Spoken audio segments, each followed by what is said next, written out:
Alright, if you're looking to shoot long range or build a YouTube channel, this video is for you.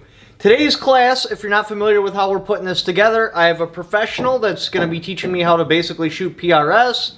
And I'm going to be basically teaching him how to make a YouTube channel. And since we're both pros, like us or not, you can't argue with our results. He's got the trophies, I got the channel. We're going to be going over the basics, and I'm putting it all on for you. This way, if you want to do either of those two things, you have the instructions to be able to. Now we're starting with the basic fundamentals. So, the first half of this classroom is going to be long range shooting. The second half is going to be building a YouTube channel. So what we've discussed so far with me and him, and I had him do a video about it, is my fundamentals. Now, one of the things that he's instructing me on currently is not moving when I'm behind the rifle.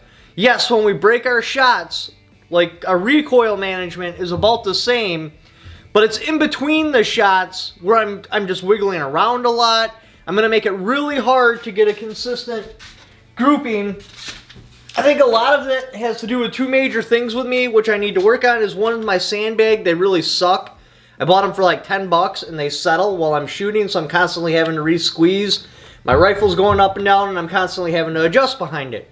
Next thing, I think I have my cheek position too far over, because I noticed that my head's canted a lot and his is straighter, so I'm going to bring my cheek riser thing right here over more so my head's more on the center line of the rifle.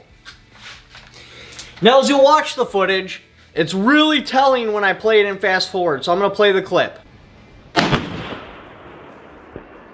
Impact.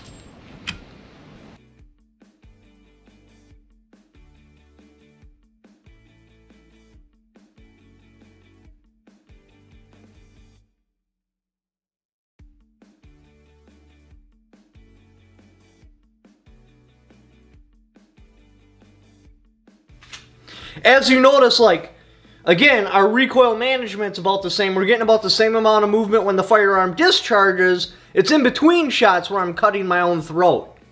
So next time I go out, I'm going to practice holding steady no matter what. Like, see how he laid flat the whole entire time, but I was just like jostling around and wiggling the whole time? I got to get rid of that wiggling.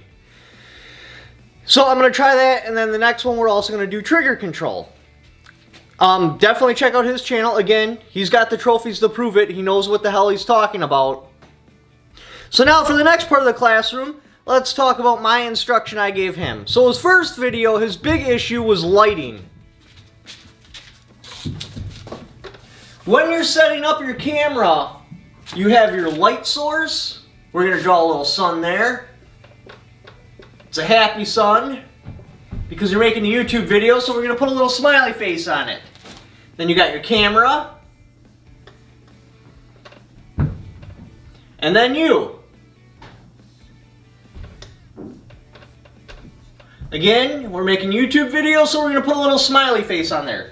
Never, ever, ever, ever, ever put the sun here. It needs to be in this order. Your light source, camera, you. Light source is always behind the camera.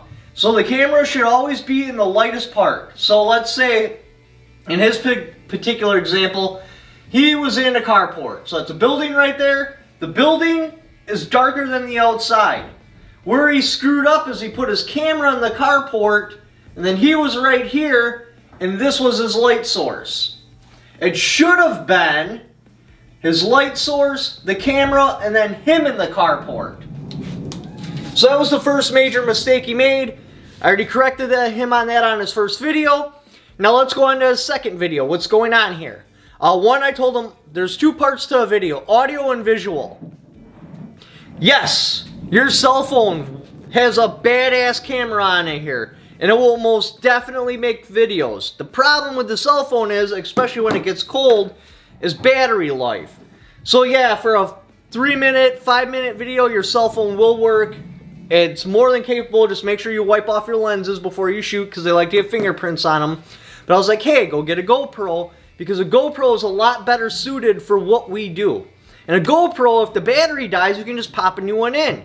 Your cell phone battery dies, well, what if you get injured on the range? Like, you don't want to use your cell phone if you don't have to. It can work, But this is not ideal.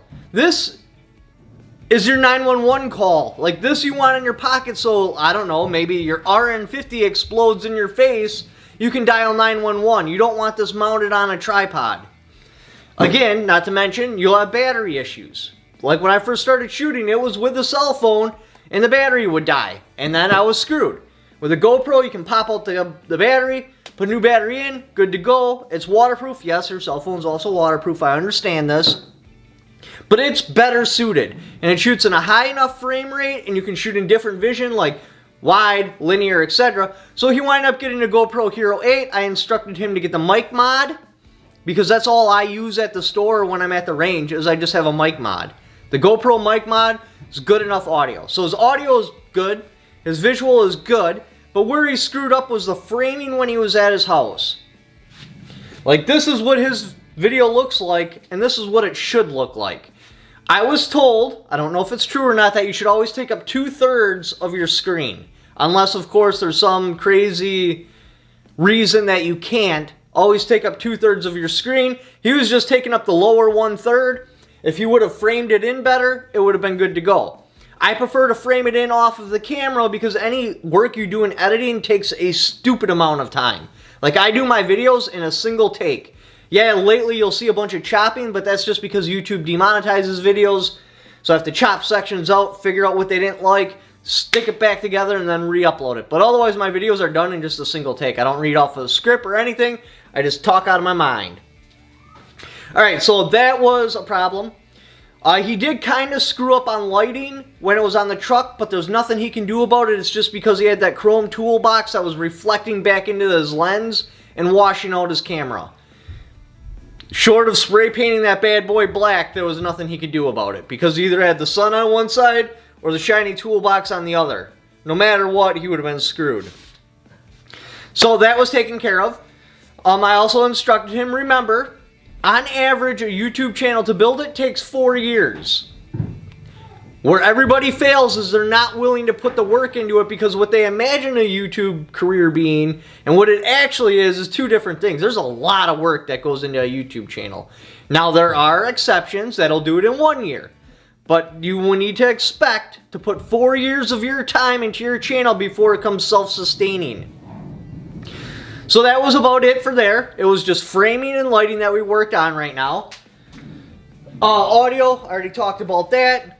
Next, we're going to start working on thumbnails and titles, because those are insanely important, but we will save that for the next classroom. So for today, for the shooting part, stop moving. That was an issue I was having.